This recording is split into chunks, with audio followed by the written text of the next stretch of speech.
परम पिता परमात्मा पूर्ण ब्रह्म सर्व सृष्टि रचनहार कबीर देव जी, कबीर परमेश्वर जी की असीम कृपा से आप पुण्यात्माओं को ये सत्संग सुनने का सुअवसर प्राप्त हुआ। सत्संग में आने से प्राणी को ज्ञान होता है, मैं कौन हूँ, मेरे जीवन का क्या उद्देश्य है। सत्संग में आने से ज्ञान होता है, मानुष जन्म पाय कर नहीं रटे हरि नाम, जैसे कुआ जल बिना बनवाया क्या काम। राम नाम रटते रहो, राम नाम रटते रहो, जब तक घट में प्राण, कब हो तो दीन दयाल के है भनक पड़ेगी कान। राम रटत कोड़ी भलो, चू चू पड़े जो चाम, ये सुंदर दे किस काम की, जा मुख नाही नाम। राम रटत दारिद्र भलो, टूटी घर की छान, वो कंचन महल किस काम के, जा भक्ति नहीं भगवान। राम रटत कन्या बलि, साकिट बलो न पूत, छेरी के गल में गलथना, जिसमें दूध न मूत। राम रटत दारिद्र भलो, टूटी घर की छान, वो सुंदर महल किस काम के, जहाँ भक्ति नहीं भगवान। सत्संग में आने से पता चलता है कि यदि इस मनुष्य जीवन का कोई उद्देश्य है मूल, तो परमात्मा पाना, परमात्मा की भक्ति करना। और जिन दुखों को हम प्रतिदिन यहाँ देखते हैं पशु पक्षियों के साथ, कैसी इनकी हालत है, और फिर मनुष्य जीवन में हम कितने सुखी हैं। हम सुखी नहीं हैं, लेकिन परमात्मा कहते हैं झूठे सुख को सुख कहे ये मान रहा मनमोद, ये सकल चबीना काल का, कुछ मुख में कुछ गोद। पुण्यात्माओं, आज का ये जो सत्संग समारोह चल रहा है, ये उस शुभ दिन के उपलक्ष्य में है जिस दिन परमात्मा सतलोक से चलकर यहाँ काल के लोक में आए थे। और काशी के अंदर, बनारस के अंदर एक लहर तारा नामक तालाब के ऊपर, तालाब के अंदर कमल के फूल पर वो परमात्मा शिशु रूप धारण करके विराजमान हुए थे। पुण्यात्माओं, सबसे बड़ी गलत धारणा हमारे अंदर यह फैला दी गई थी कि कबीर साहब, कोई कहता था ऐसे उत्पन्न हुए थे, कोई कुछ बातें करता था, सच्चाई से दूर लोक वेद के आधार से परमात्मा के प्रगट के विषय में दंत कथा सुनाया करते थे। वास्तविकता आपके समक्ष इस दास ने जो बताया ये सत्य है, और ये पूर्ण परमात्मा है, सर्व सृष्टि रचनहार है, अनंत कोट ब्रह्मांड के ये कुल स्वामी है। पुण्यात्माओं, आप इस तत्व ज्ञान की नजरों से, आंखों से, जिसमें इस काल के लोक को देखोगे, यहाँ एक दिन भी रहना बहुत दुख में है, कष्ट में है। और हमने असंख्य योग हो गए यहाँ पर इस काल के लोक में कष्ट उठातों को। अभी तक हमें इसके विकल्प का पता नहीं था कि इसका कोई विकल्प भी है, इस जन्म और मृत्यु का कोई कष्ट भी दूर हो सकता है। पुण्यात्माओं, हमारे सदग्रंथों में प्रमाण कि एक ऐसी भक्ति है कि वो जन्म और मृत्यु के रोग का नाश कर सकता है, लेकिन उसका ज्ञान हमें नहीं था। उस ज्ञान को बताने के लिए परमेश्वर स्वयं ही आते हैं। पुण्यात्माओं, परमात्मा के विधान में लिखा है कि वो परमेश्वर सतलोक में रहता है, सचखंड में, उस शाश्वत स्थान में रहते हैं। वहाँ से गति करके यहाँ आते हैं, अपनी अच्छी आत्माओं को मिलते हैं, उनको उपदेश देते हैं, ज्ञान देते हैं।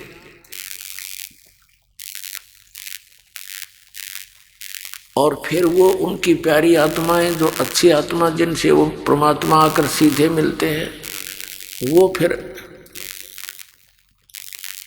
परमात्मा की महिमा को आंखों देखा वर्णन करते हैं। पुण्यात्माओं, जिसमें परमात्मा सतयुग त्रेता द्वापर में आए, वो इतिहास नष्ट कर दिए गए। अब परमात्मा कलयुग में आए। अब परमात्मा की रजा से उनके कुछ लीलाएं हमारे पास उपलब्ध रही।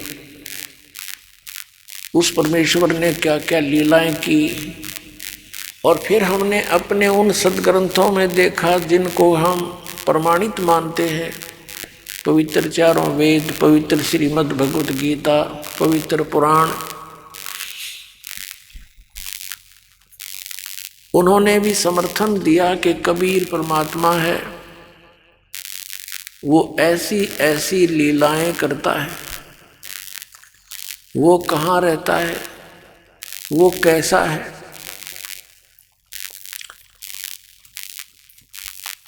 पुण्यात्माओं, अभी तक जितने भी संत और पंथ, मंडलेश्वर आचार्य, शंकराचार्य, ये सभी, चाहे वो हिंदू धर्म के हैं, चाहे वो मुसलमान धर्म के हैं, चाहे वो ईसाई धर्म के हैं, और चाहे वो सिख धर्म के हैं, सभी ने परमात्मा को निराकार ठहरा रखा है। जबकि हमारे सभी सदग्रंथों में परमात्मा साकार है, मनुष्य सदृश्य है। पुण्यात्माओं, जिन महापुरुषों को यही ज्ञान नहीं था परमात्मा कैसा है, तो क्या उन्होंने भगवान पाया होगा? नेवर, कभी नहीं। अब आपके रूबरू सदग्रंथों से प्रमाणित करते हैं कौन है परमात्मा, कैसा है वो प्रभु, वो साकार है या निराकार। सबसे पहले आपके रूबरू करते हैं पवित्र बाइबल को। ईसाई धर्म के श्रद्धालु कहते हैं गॉड इज फॉर्मलेस, परमात्मा निराकार है। मुसलमान धर्म के श्रद्धालु कहते हैं परमात्मा बेचून है, बेचून में निराकार। और कबीर साहब कहा करते, खोजत खोजत था किया आर कहा बेचून। खोजते खोजते परमात्मा को थक गए, हार के कह दिया भगवान तो निराकार है, वो दिखता को नहीं। इसी प्रकार इन वेदों के जानकार माने जाने वाले, विद्वान माने जाने वाले हिंदू धर्म के ये आचार्य, शंकराचार्य, मंडलेश्वर, गुरु, संत, महंत, ये भी कहते हैं कि परमात्मा निराकार है। अपुनात्मा, ये हमारे हिंदू धर्म के जो आचार्य हैं, साथ में ये क्या कहते हैं कि परमात्मा मूलभूत रूप में तो निराकार है, और जब वो पृथ्वी पर आता है शरीर साकार हो जाता है, जैसे श्री कृष्ण श्री राम रूप में, और वैसे मूलभूत वो निराकार है। तो इसको कहते हैं अज्ञान, लोक वेद, दंत कथा। इन धर्म गुरुओं से ये पूछा जाता था कि ब्रह्मा विष्णु महेश की भी जन्म मृत्यु होती है, तो ये कहते थे नहीं, भगवान शंकर और भगवान विष्णु की कोई मृत्यु नहीं होती है, अजन्मा है, सर्वेश्वर है, महेश्वर है, सर्वशक्तिमान है, और चारों वेद भगवान विष्णु की ही महिमा गाते हैं। ये समागम चल रहा है कि परमात्मा सतलोक से चलकर आते हैं। तो दास इस सत्संग के माध्यम से ये दृढ़ करना चाहेगा कि परमात्मा का आगमन पृथ्वी पर कैसे हुआ कलयुग में। जब तक हम भगवान को नहीं पहचानेंगे पुण्यात्मा, हम भक्ति कर नहीं सकते, चाहे कितनी बात बनावा। और जब हमारे हृदय में ये दृढ़ हो जाएगा कि ये है भगवान, और फिर दास वो समाधान बताएगा जिससे जिन महापुरुषों का मोक्ष हुआ और जिनको आप मानते हैं कि ये महात्मा, ये महान आत्मा पार हो गए, उन्होंने कौन सी साधनाएं की थी, कौन से मंत्र जाप किए थे, फिर तो बात खत्म होगी। और वही हमारे सदग्रंथ बता रहे हैं कि इन मंत्रों का जाप करना चाहिए, नथिंग एल्स, और कुछ नहीं। और जिन महापुरुषों ने परमात्मा पाया उन्होंने वही नाम जाप किए। और कौन है परमात्मा, कहाँ प्रमाण है उसका, कैसा है वो भगवान, बस फिर तो सब कुछ शंका खत्म होगी, केवल फिर परमात्मा की भक्ति शेष रहेगी। फिर तो उठते बैठते चलते फिरते जैसे बस में जा रहे हैं, 2-3 घंटे का सफर है, ट्रेन में जाते हैं, 24-24 घंटे 48-48 घंटे सफर करते हैं भक्त यहाँ आने और जाने वाले। इस नाम का जाप चलते फिरते बस में, ट्रेन में, अपनी गाड़ी में, खेतों में मजदूरी करते समय, आते जाते, जितना भी समय मिले मालिक ने याद रखे, अपना काम भी करे, राम भी बजे, एक पंथ दो काज। जैसे इस दास को जब ये ज्ञान हुआ, ये मंत्र मिला, जैसे कभी बस में जाना होता चंडीगढ़ साइड में, रोहतक से लेकर चंडीगढ़ के 4 घंटे कम से कम लगते, बैठ कर बस की सीट पे और अपना टेक के उस अगले वाले डंडे से पर सिर और मंत्र करता जाता, ना दूसरे तो बात करनी। पहले तो जब तक नाम नहीं लिया था, गप्पे मारने की इच्छा होती थी, पूछते साथी से कहाँ से आए हो, कहाँ जा रहे हो, क्या करते हो, ये सब बात खत्म होगी, क्यों व्यर्थ समय व्यर्थ किया। और वहाँ तक सुमन करते जाते, क्योंकि ना उसमें तो कोई और काम भी ना कर सकता आदमी, ना कोई ऐसा और बाधा बन सकती, तो सफर भी बढ़िया हुआ है। परमात्मा रक्षक रहे, अपनी भी रक्षा करे सफर में, और भी साथी यात्रियों की उस पुण्यात्मा के कारण बहुत सी दुर्घटनाओं से बचाव बने। तो भगवान की भक्ति ऐसी करनी है, ये हठ योग करना, ये किसी भी सदग्रंथ में प्रमाणित नहीं है, और न किसी ही महापुरुष की जीवनी में ये कान बंद करके हट करके ये करना है, ये कहीं नहीं है, ये तो मनमाना आचरण है। अब आपको फिर से थोड़ा सा याद दिलाएंगे, क्योंकि पुण्यात्माओं ये सत्संग जो है ये एक सामूहिक शिक्षा सेंटर समझो, सामूहिक शिक्षा केंद्र। तो पुण्यात्माओं परमात्मा की जानकारी आपको जब पूर्ण रूप से हो जाएगी, फिर तो आप चलते फिरते बैठते उठते परमात्मा की भक्ति किया करोगे।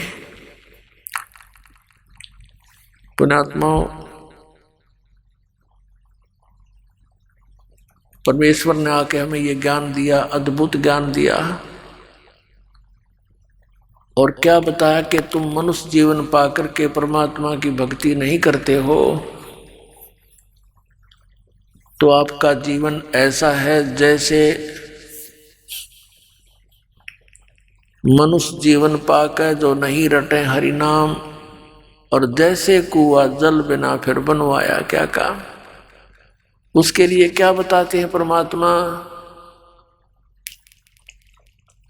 भाई और बात तेरे काम न आवे, संतों शरण लाग रे, के सोवे गफलत में बंदे, जाग जाग नर जाग रे, जाग जाग नर जाग रे।